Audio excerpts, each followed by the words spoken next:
オナニーをするべき理由もその都合のいい研究データを引っ張ってくればそれは見つかるわけよ。それだけ並べたらじゃあオナニーするべきじゃんってなるわけよ。だけどそれの裏側を喋ってない、デメリットを喋ってない。デメリットないわけないじゃんよ。努力なしに気持ちいいことしてたらそんな楽な世界あると思う。全ての物事には結果が生じるわけよ。じゃあジャンクフードめちゃくちゃ分かりやすい例だね。ジャンクフード美味しい、安い、すぐ食べれる、気持ちいい。お前の体にどういう影響を与える？ 1 年後2年後3年後4年後。そんな美味しい話ないんだって。努力なしに気持ちよくなってそれでもうメリットしかありませんね。どんどん抜きましょう。どんどん自分磨きしましょう。 One of the absolutely pathologic situations for any animal or human is to be able to access repeated dopamine surges without effort or any pursuit that's self-directed or that's directed, I should say. So for instance, cocaine, a drug which potently increases dopamine, or methamphetamine, which potently increases methamphetamine, but doesn't require any sort of adaptive action pursuit except to acquire the drug and spend money on it.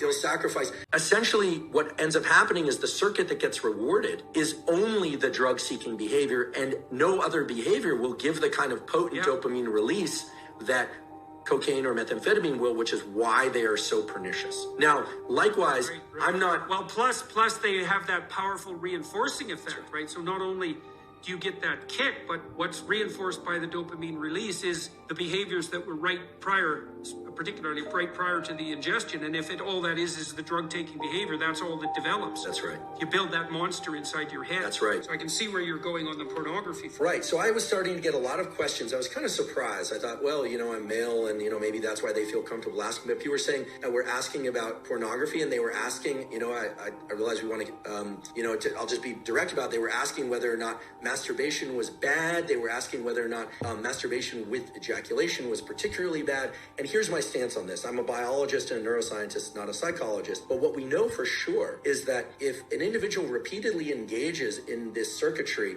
let's say masturbation and pornography with increasingly potent forms of stimulation that are on a screen, a couple of things happen. First of all, what's being reinforced? What's being reinforced is a high dopaminergic response to watching other people engage in sexual behavior, which is very different than being in a first-person sexual experience. Okay, so right there, that what's being reinforced is not actually any kind of improvement in communication skills. Voyeurism. It's voyeurism.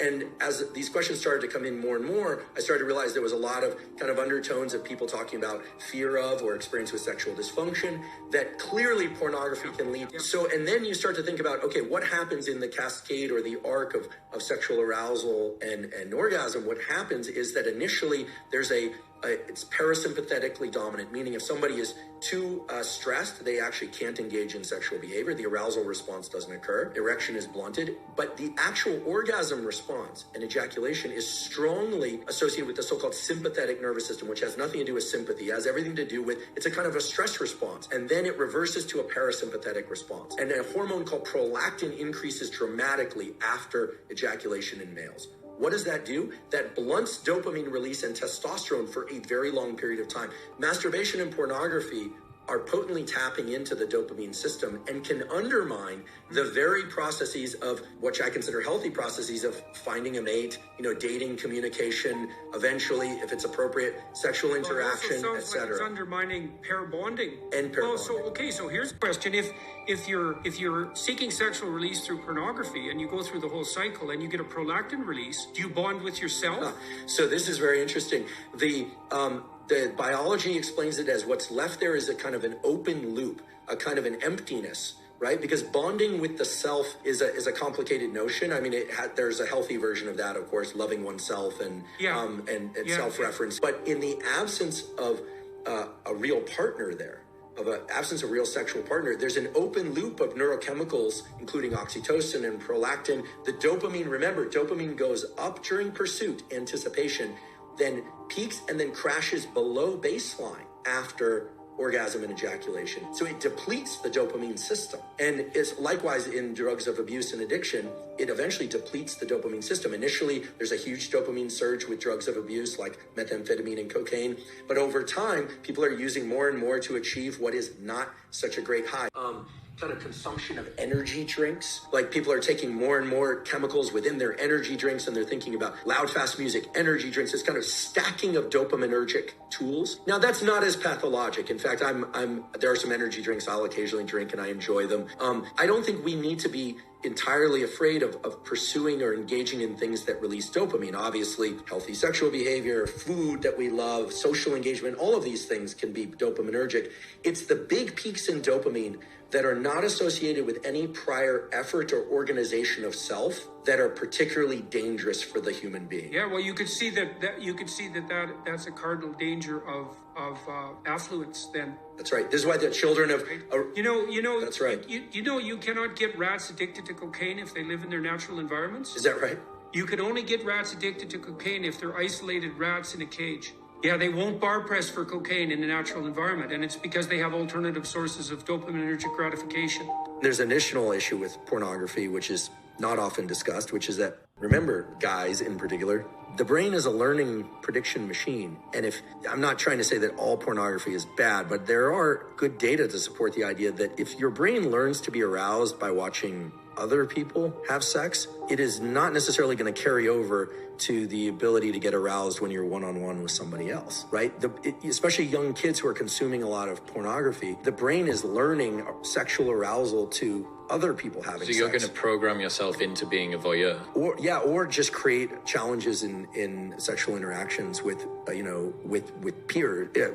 real partner. Right? Mary Harrington has the 3 laws of pornodynamics, and the second law of pornodynamics is the law of FAP entropy. It says that whatever you start out with FAP entropy progressively more intense over time. And here I'm approaching this only through the lens of biology, right? I'm not a psychologist, and I'm certainly not political in any way. At least I have ideas about politics, but I just don't discuss them publicly. But the idea here is that, I'm not saying pornography as a stimulus is bad or good. What I'm saying is, in its availability and its extreme forms, it's a very potent stimulus, and very potent stimuli of any kind. Extremely palatable food, extreme pornography, extreme experiences like bungee cord jumping. Those set a threshold for dopamine release. And Anna will tell you that, and I'm sure she did, that the higher the dopamine peak, the bigger the drop afterwards. And it's not that you drop to baseline, you drop below baseline. Again, these things aren't good or bad. They just have to be controlled in a way, because when people are pursuing dopamine peaks over and over and over and they aren't getting them, typically it's because they've been pursuing that activity far too often. And you're saying perhaps take a break from that, and there may be an ability for your system to reset. Right. Yeah, I mean, in theory, all the things that we're talking about with pornography could be superimposed onto food, or could be superimposed onto real sex, right?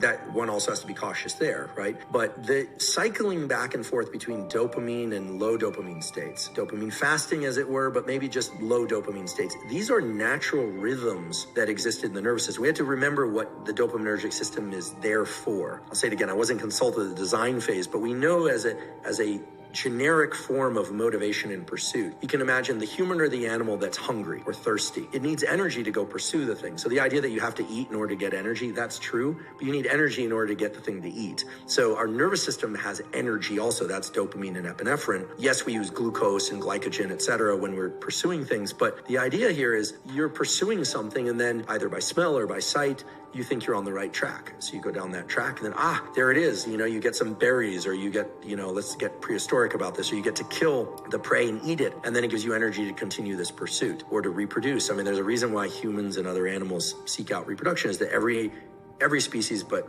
certainly humans, have 2 innate desires built into them. Whether or not they decide to actualize this or not is the desire to protect young and make more of its own species. Every successful species does that. Even if people don't have children, in general, people care about children.